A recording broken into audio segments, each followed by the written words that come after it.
Okay, get this. She says French kissing reminds her of pilot fish cleaning a shark's teeth. Pilot fish. What does that even feel like? Must we begin with the most viscerally unsettling imagery? It's a metaphor for sensory overload, clearly.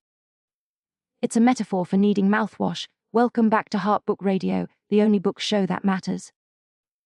Today we're dissecting The Kiss Quotient by Helen Hoang, a book you seem to believe is some kind of aquatic dentistry manual.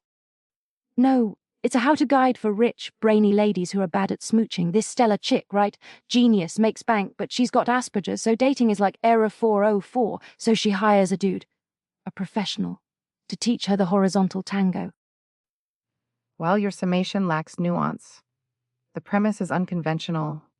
Stella Lane, an econometrician on the autism spectrum, hires an escort, Michael Phan, to gain relationship experience. It's a fascinating inversion of... Oh my gosh. Don't say Pretty Woman. Please don't. Remember what happened when you compared that sparkly vampire nonsense to Wuthering Heights? I almost threw my headset at you. That was entirely different.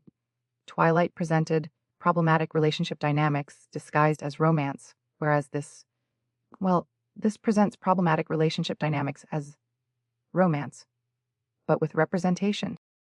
Representation. The woman paid for it. She put learn to enjoy boning on a spreadsheet next to optimize cloud data algorithms. That's not representation, that's peak weird.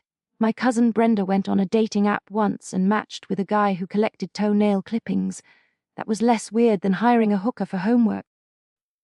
Stella's approach, while extreme, stems logically from her neurotype. She identifies a deficit in her skill set intimacy and seeks expert tutelage. It's pragmatic. Her literalism and sensory sensitivities make conventional dating fraught. She's not weird. She's navigating the world differently. You wouldn't call someone weird for hiring a math tutor, would you? If the math tutor looked like this Michael dude.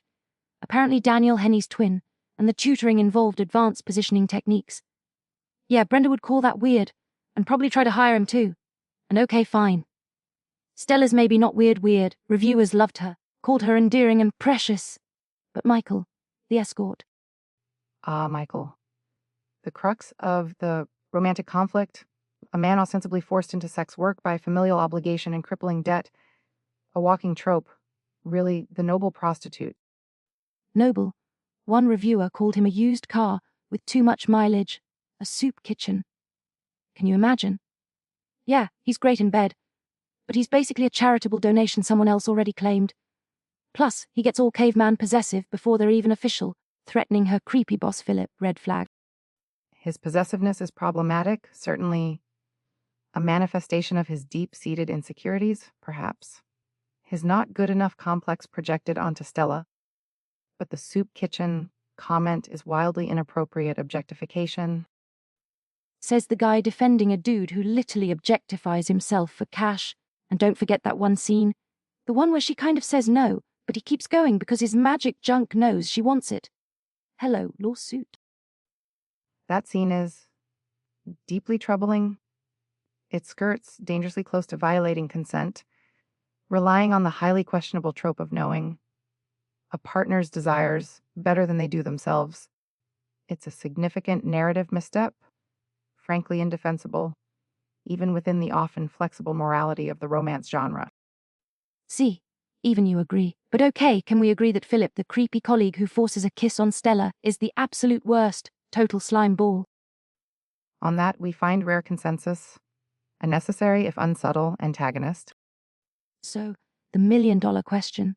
Is this book actually any good, or is it just like that one reviewer screamed a smut, erotica polled? It's complicated. The repetitive internal monologues, I'm autistic and unlovable, I'm an escort and unworthy, became rather tedious. It's like, we get it, you both have baggage. Get therapy. Tedious. I was bored. Where was all the hotter-than-sin action everyone promised? Okay, there were sex scenes, fine. But I needed more. One review said, for the first time in my whole life I didn't skip a word of the sex scenes. I skipped like half, get to the plot, or at least make the smut less instructional. Instructional? It's meant to show Stella's learning process. but the critical reception is polarized. Heartwarming autism representation versus just an excuse for graphic sex. Michael is a patient dream versus Michael needs anger management and a consent seminar. I got a fake listener email here. Dear Heartbook Radio, Brenda from accounting again. Inspired by Stella, I propositioned the mailman with a detailed PowerPoint presentation on efficiency gains in our potential physical interactions. He pepper sprayed me. 0 stars. See real-world consequences. While Brenda's methodology is questionable, the book does attempt something laudable with its own voice's portrayal of autism within a mainstream romance. That has value, even if the wish fulfillment fantasy surrounding Michael strains credulity. Value schmalu. The plot's ridiculous, but I'll admit the descriptions of Michael L. Okay, fine, the guy sounds hot, like illegally hot, but the story, if Stella were a sandwich. Oh, for heaven's sake. If Stella were a sandwich, she'd be meticulously layered, perhaps a mathematically precise club sandwich, with the crusts cut off at exact 40, 5-degree angles. Nah, she's that weird artisanal goat cheese and fig jam thing on gluten-free bread. Looks complicated, sounds pretentious, you're not sure if you'll like it. But then, it kind of works, in a confusing way. That's surprisingly apt. All right, final verdict time. Your sophisticated rating? It was messy, weirdly compelling, and made me question my life choices. I give the kiss quotient 6 out of 10 awkward transactional relationships. Problematic consent issues, repetitive angst, yet groundbreaking in its own way. I award it 3 out of 5 ethically ambiguous erections.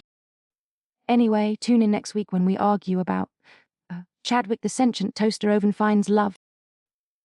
That is categorically not what we are discussing. It's a serious work of historical fiction. Details, keep it locked, you weirdos. This is Heartbook Radio.